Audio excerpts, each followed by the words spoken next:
Hello and welcome to your reading. My name is Kai. It's Intuitive, K-A Intuitive on my YouTube channel. This week, we'll be diving into the energy of October, my favorite energy ever. I'm just like in love with fall. I think every little spooky girl grows up to be a spooky lady, and otherwise, right? I think we all just kind of grow up into those little places. I don't think I know any person that doesn't like Halloween. Like, if you don't like Halloween, or even just like the energy, you don't even have to like a Halloween. It's okay to not like Halloween or like not like spooky stuff, but to like not like the fall, I don't understand that. I can't relate. I just can't relate, but everybody has their own thing. Anyway, so we are going to be talking about the, and I'm looking at my notes here in case you see me like looking off and everything like that. I'm just like trying to remember what the fuck I said. Stepping into the season, October energy reading. We are going to be using multiple tarot decks. Tune into, I will be doing a pick a card reading later as well. If you're more of a pick a card person, you don't really like somebody talking to you all the time, then that is totally fine. I get it. You just want a one and done. I understand that completely. So there will be a pick a card reading coming up as well, having to do with the October energy. So tune in for that. You can expect to find my videos pretty much on my page. My goal is to drop videos Monday, Wednesdays, and Fridays. Mondays would be more my long form video, checking in, really kind of getting into the energy of the week, even energy of the month, depending. And then the Wednesdays and Fridays will be short form, on a short, or obviously, pick a card or quick 30-second readings, 15-second readings, things like that. So a little something for everybody.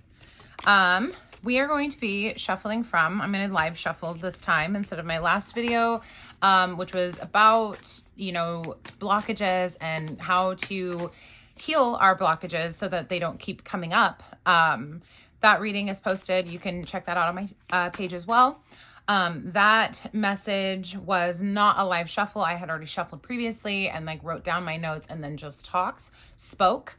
I do that often. I really like to do stuff like that. It's easier for me, but it might not be so easy where it translates, to the viewer. So I'm just kind of trying a bunch of little things here and there to see, what works. So let me get this all shuffled up. We're going to be using, because it's Halloween, because it's October, we're going to be using the Edgar Allan Poe Tarot, the Mushroom Oracle, and I think maybe one other oracle if I feel like I need to. But to start, we're definitely going to be using this guy here, my Edgar Allan Poe. That'll be the base. So let me go ahead and get this one more time. I got my candle. I got my coffee. I made myself a nice little chai latte with brown sugar foam. Bye. I know.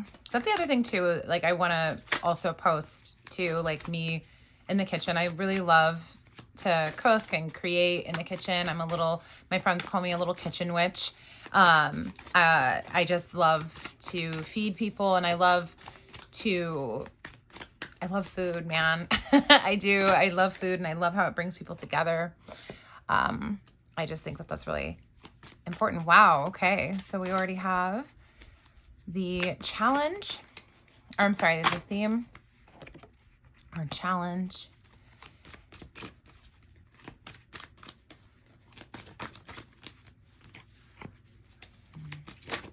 Okay.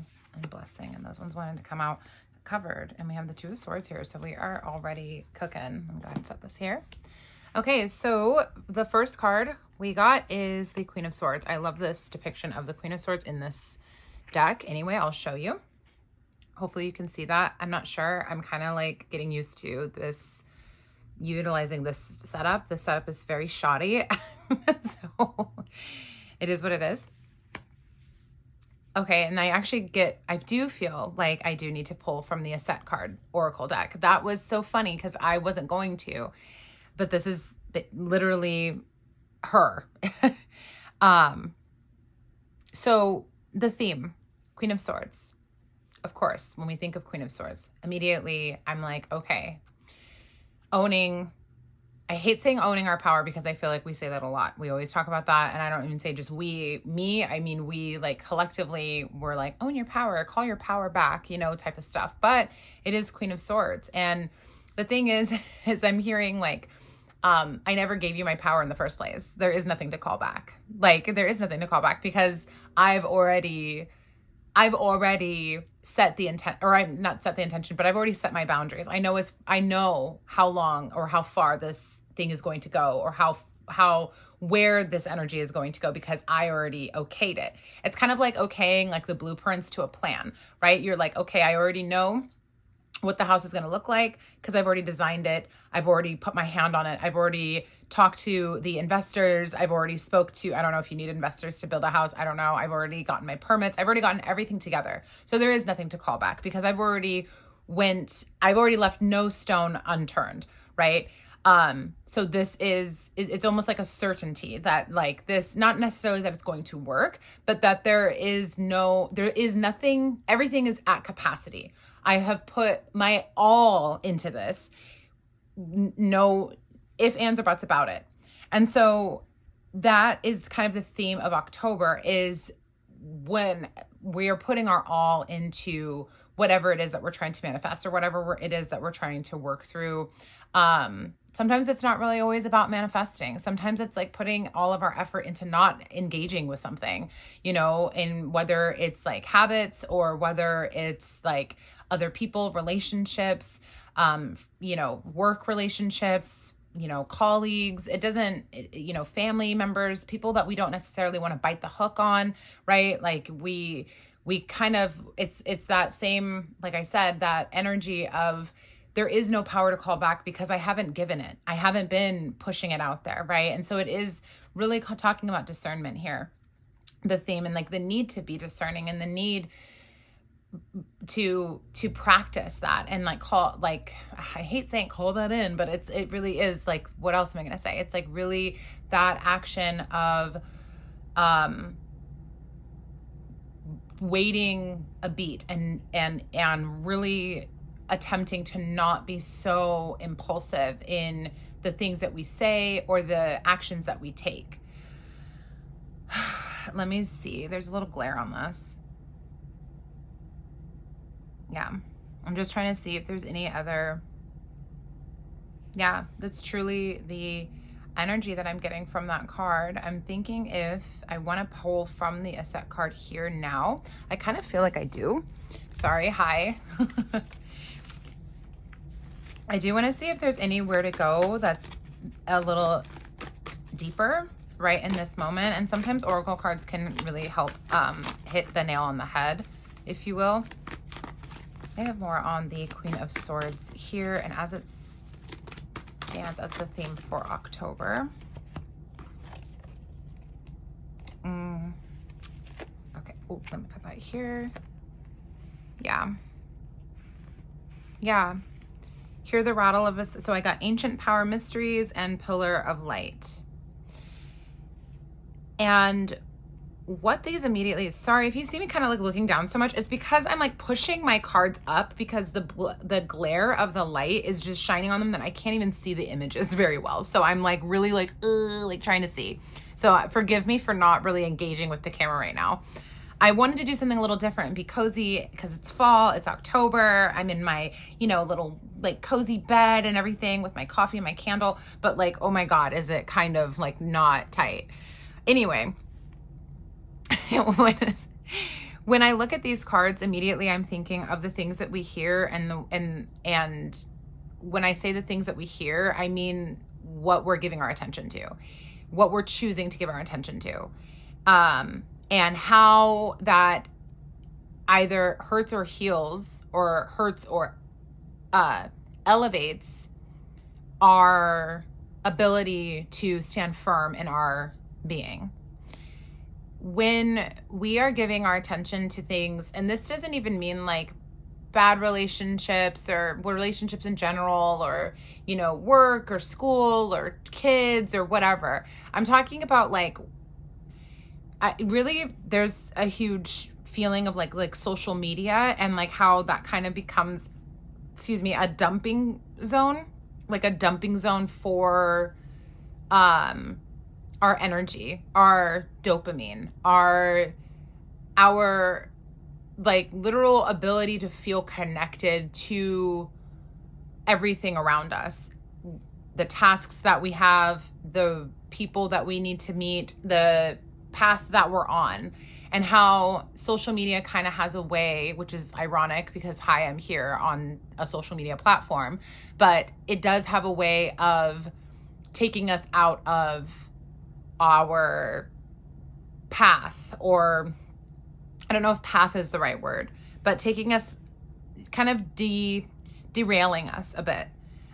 Even when we have the best intentions, like, even myself being on YouTube, right? And trying to build my YouTube platform. It's very likely, it's very easy to become over obsessed with it because I'm like, I have time right now. Let me go ahead and make another video. Let me go ahead and, work on my next, whatever, the outline for something else or whatever, right?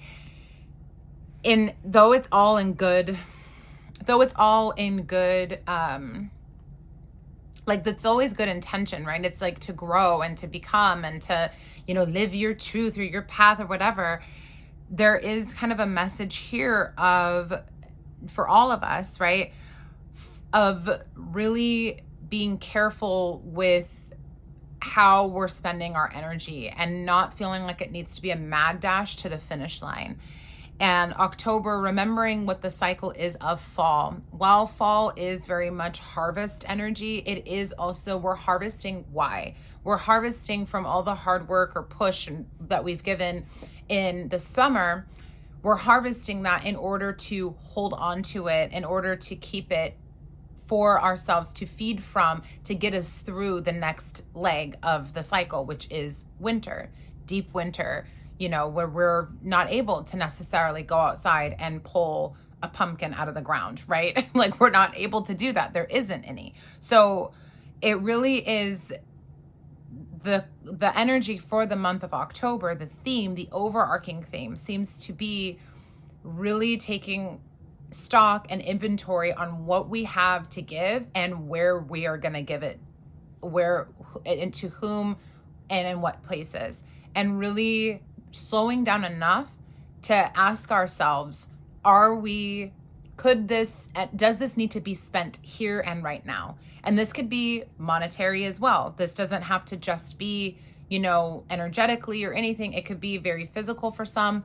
In others, it could be within, like I've said 1,000 times, relationships, both inside of the home and outside of the home, both romantic or platonic.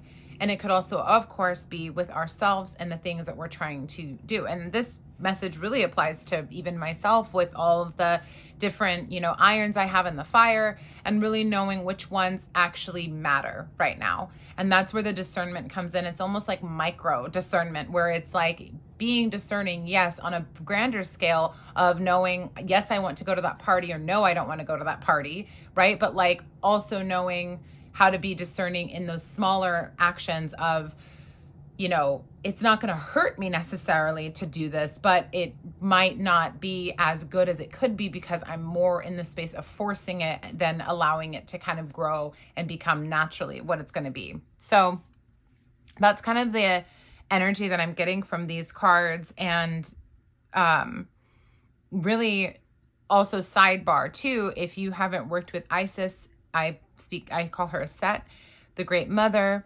It would be probably wise to maybe get into working with her or just even understanding her story.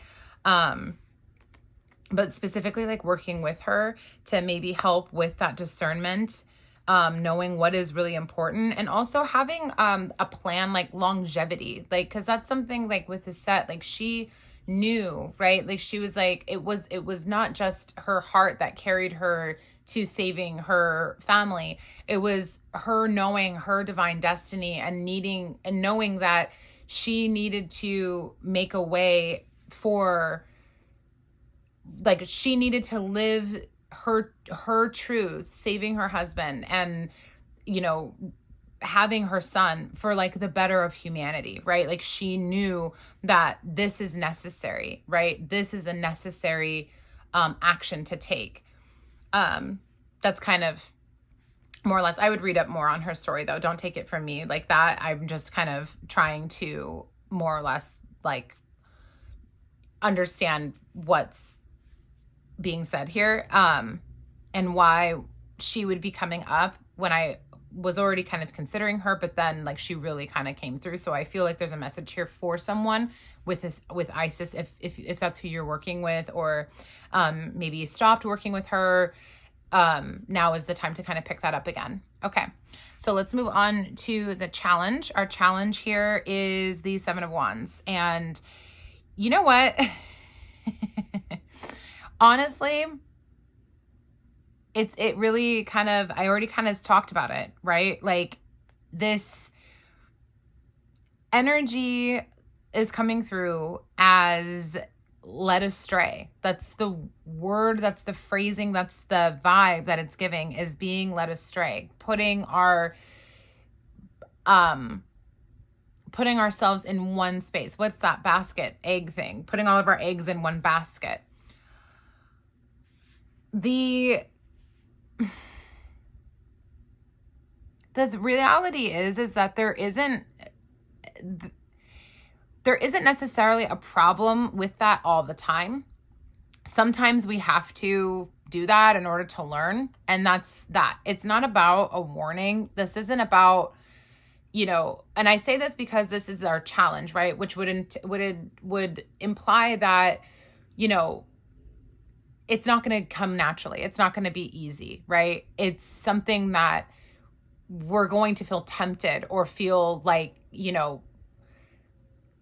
well, but like I said, where it's, okay, this is a good thing, so I should give my all to it. And it's like, yes and no. You're going to need some of that energy for other things. And so you don't want to pour all of yourself into this one place, not because it's not going to work out, not because it's not for you, but because you need your energy to continue to carry you through. You don't want to burn it out or dump it right in this space, because you're going to need it to fill, you have, several cups here, and you're pouring it all into one cup.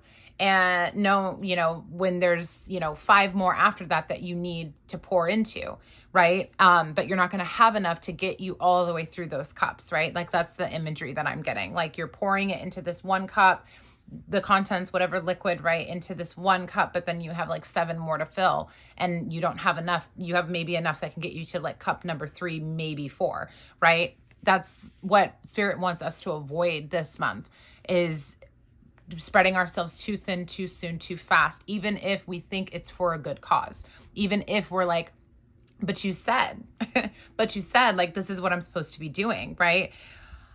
So really, really having a strong sense of discernment with our energy and the way that we're spending it. Our lesson. Yeah. No, I was going to say our lesson. Yeah.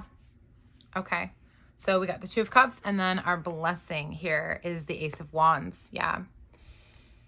Our lesson, again, right? Again, our lesson is that, I mean, God, I feel like I'm like I'm like a broken freaking record right now. I'm like, don't pour yourself into a cup when you right? Like, just don't do it. Okay. It's that, moving too soon or moving too fast. And like I was saying earlier, right? It's like not even, it's interesting actually though. Hang on though. I'm so sorry. Let me sit with that for a second, because these cards were turned over. I had to turn these ones over to see the image. So I didn't know what the lesson or the blessing was going to be. And I got the imagery of cups anyway. And then I flip it over and then it's a cup suit. So there is something to say with your intuition, and the lesson there is really to build on that. And I think that that's really what Spirit is wanting us to do, is really like hone in on our intuition and growing it like a muscle, like kind of like, this is such a silly way to put it, but October is like the month of like gains, but like for our intuition, like we're like, what is the protein that we're feeding our intuition? What are like, how often are we taking our intuition to the gym and working it out? You know what I mean? And like stretching it and doing what we need to do to build on it. And it's going to be through the energy that we put into, working on our intuition, right? Building our intuition, building that strength that we all have. You don't have to like, everybody has intuition. We're all born with it. That's not something that is like only given to us a certain few that know how to flip cards or know how to read the stars. Like everybody has intuition. It's just that some people are tapped in a little bit more because of, whatever personal belief that you may have. My belief is, sometimes you're just like more into it than others, and that's just what it is, right? And I think that you're sometimes more into it than others because of like certain life, occurrences and like past lives and things like that. Anyway, whatever. The idea though is that the lesson here is like, let's spend some time working on our intuition, and let's spend some time being more invested in our own, in our own perceptions and our own waters, if that makes sense, like kind of staying in our own lane. And that to the blessing aspect, right? Moving from the lesson to the blessing is that Ace of Wands energy, that renewal, that renewed energy that you can use and continue going, right? You're not burning all your shit out before you even really get started. And that goes, again, hand in hand with everything that I was just saying, right? We don't want to burn ourselves out, so that we're like, by, October 15th, we're just like, hey, what the fuck? Like, we still have like 2 months of this shit, and like, I gotta, whatever. And that means too, that there are definitely, actually, let me pull another oracle card. Not even another oracle card, I'm sorry. Yeah, actually we have the Nine of Pentacles immediately, because I was going to say that also could mean like there's something that's trying to come in as well. That's the lesson there too, is that there is something on the horizon, something coming in that is definitely what you want, but it's going to require more of you. And if you've burnt it all out on the plans, then you're not going to have it for the execution. Does that make sense?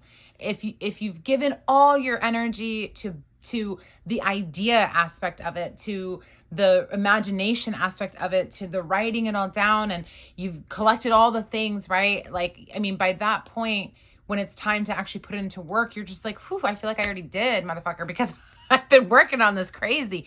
And it's like, you're being called to moving it from the internal world to the external world, but there has to be like more discernment for you in order to do that, in order to really make that move. And I want you guys to go ahead and look at, yeah, that's so cool. That's the Nine of Pentacles. And I was actually going to continue shuffling on that, but then I was like, that like flipped out like crazy. Hopefully you can see that. I don't even know, but that's your lesson card, but also like, don't want to say necessarily your blessing card, because it's more your lesson, but it does feel very much like that's why, like, we're calling you to do this because this is why, because that's what's on the horizon, and perhaps not even all that close horizon wise. Like, you might not be able to see it. Some of you might, some of you may be like, I know exactly what that is, but others might be like, I don't even have anything going on right now, I don't think, right? It's like, well, that's okay, because we're being called to really kind of build on our intuition and being able to pick up on the energies around us and the energies within us. Are there any additional messages for the Ace of Wands? Okay. Yep, the High Priestess and Two of Pentacles. Yep. Wow, Judgment card at the bottom of the deck. Yeah, there she is. There we go. Yes, boo. There's definitely a need to move this way for it to move the other, if that makes sense. Like, there needs to be energy given to this space in order for it to move into the next phase. It's also giving like veil is thin kind of vibes, right? So with that, with the high priestess here too, calling on our ancestors, right? There's going to be a lot more like ancestral work that we need to get done throughout. And that would actually be a really good way to work on our intuition, is like calling out to our ancestors, building an altar, right? An altar of discernment, right? Like if you maybe you have a really hard time with that. Maybe you're a people pleaser. Maybe you're somebody who wants to say yes to everything and you're like genuinely want to give your all to everything, but you genuinely cannot. Maybe you need to ask for additional support in that, right? There's always support for us. There's always more help for us when we call out for it and when we ask for it. But yes, you guys, let me pull from my mushroom oracle as well, real quick. Let me actually, hold on. Let me shuffle that a little bit. Yeah.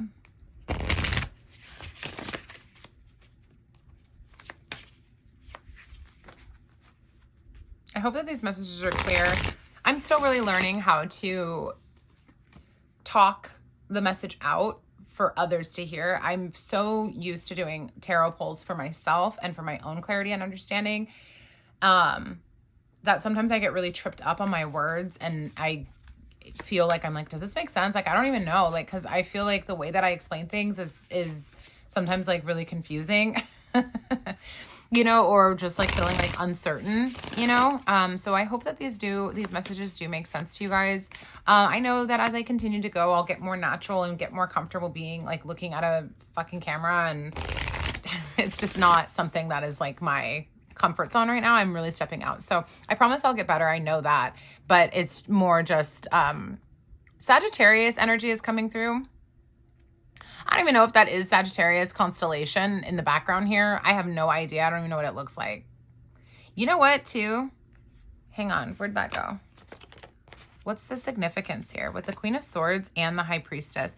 Y'all, check it out for the moon. Like really, really dive into the moon's energy, your moon sign. Maybe like Sagittarius is coming out. Scorpio, maybe that's Scorpio. What the fuck is that? And my phone is right here. I'm filming on it, so I can't look it up. But okay. I'm just going to throw it out there. Scorpio, Sagittarius, moon, whatever your moon sign is. So this doesn't disqualify you if you're neither one of those things. Those are just the first ones that I'm looking at that I'm like, yeah, that looks like that. Yeah, definitely though, whatever your moon sign is, check that out. Taurus,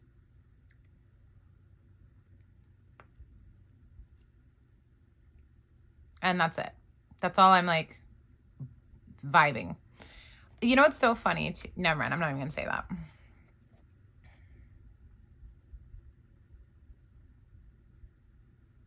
Yeah. Okay. That's all. That's interesting though. I don't know why that is. I'm going to look into that a little bit more. Like why they're like what the like historical significance is of having one foot showing. Immediately I would, it's like having one foot in the physical, that's where I'm getting the veil from. One foot in the physical while the other is in the spiritual. Okay. So I'm getting like shape-shifting energy. This could even be like Gemini as well. Also, when I said one foot in, look at those types of deities and those types of, those guys, right? So for whatever your spirituality is, like I said, Isis is a good one. Oya is a good one. For African spirituality. It's escaping me right now. All the others, there's so many though. Like, so definitely look into Persephone maybe. Is she, I don't know. Her name came to my mind. And then, okay, I don't know if China Masta is that, but that's another goddess that's coming to my awareness. And then there's another one that's like on the tip of my tongue and I cannot think of her right now. But she's come to me so many times and I can't think of her name. But yes, definitely. And it doesn't have to be, doesn't necessarily have to be feminine, although there is a lot of feminine energy here. I will say that. But of course, like, you're grown. Do you? Sit with it. Sit with it. Don't just listen to me. Sit with it. See how you feel. Talk to your guides. Talk to your ancestors. But yeah, definitely a 1 foot in, 1 foot out kind of a thing. 1 foot into the physical, the other foot into the spiritual. So it's kind of like that bridge, right? And really leaning into the bridge aspect of it, not one more over the other, if that makes sense. Okay. Okay. Dead man's fingers and turkey tail. Dead man's fingers and turkey tail. Honey, we can't even make that up, okay? Timing and block. And this kind of actually goes hand in hand with my other reading from earlier this week about like blockages versus stalls. You really should look into that and watch it. Get through my voice if you can, and just watch it, you know, because I do really feel like these things kind of work hand in hand with timing and block and the reason why we get these blockages. Yeah. And also like with the 36, that's 9. We have a 4 here. Yeah.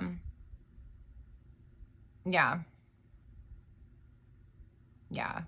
Lots of 4 energy, lots of, and like what I was talking about too, going back to my other reading about blockages and now talking about the 4 on the turkey tail, Spirit was talking about, Spirit had shown me the image of like a 4-legged chair that had one leg broken off. And like when we're not stabilized, it's really hard to obviously like have something stuck on top of us, right? When we feel destabilized, whether it's like from an outside situation or what we're perceiving, what's real, what's not real, whatever, right? When we have a blockage, it really, you know, we're unable to prepare ourselves for anything, the blessings or the lessons, right? It's really hard. We take lessons personally and we miss our blessings completely because we're experiencing a blockage, right? And so really like being okay with the timing of things, really being in acceptance will help. And like knowing that everything has its cycle, and that brings me again to what I was saying about how, I was talking about the moon, but there was something else. I can't remember if there was something else. I mentioned cycles earlier. Oh, the actual natural earth cycles. Like why is fall harvest season, right? Why are we harvesting during the season of fall, during the month of October, right? November even. Why? Because we need to take stock and inventory of the things that we have, what we still need while we still can go get it, right? In order to prepare ourselves for the fall, the quiet when we can't, right? And that is almost like block also now is coming through, not just as like an actual block, but just like shit you can't take, shit you can't control, like the fact that it's going to be winter, right? So all you can control is how you respond. You know that winter's approaching, so you know that you need to prepare for that. And so a lot of things are calling us into have good preparedness for the dark, for the cold, for the slow, right? And not, and knowing that like through that type of discernment of knowing like what's coming up can create, knowing what's coming up and accepting what's coming up can allow us to respond to it so much better rather than us procrastinating or us saying, well, I'll deal with it later, which is procrastination, or saying, whatever it might be. I don't know. I'm just, throwing it out there. But I think the overarching message of all of that is like the month of October is really about being prepared through our intuition, being able to discern where we are needed and where we really are not needed, being able to have a budget, an energetic budget, right? Where we're not pouring ourselves too soon, too fast, too much into things that are great, but aren't giving us longevity, right? Aren't going to get us through the winter, right? So that's what we need to be looking at. I don't know what that is for you, but that's what I'm seeing here. Like I said, you can catch me on my next video. I believe I'm doing a pick a card video. That's what I was thinking, kind of, maybe, sorta. But either way, you can catch me here on Mondays, on Wednesdays, or on Fridays. And yeah, that's all I'm seeing. And I will see you on my next one. Thank you. Bye.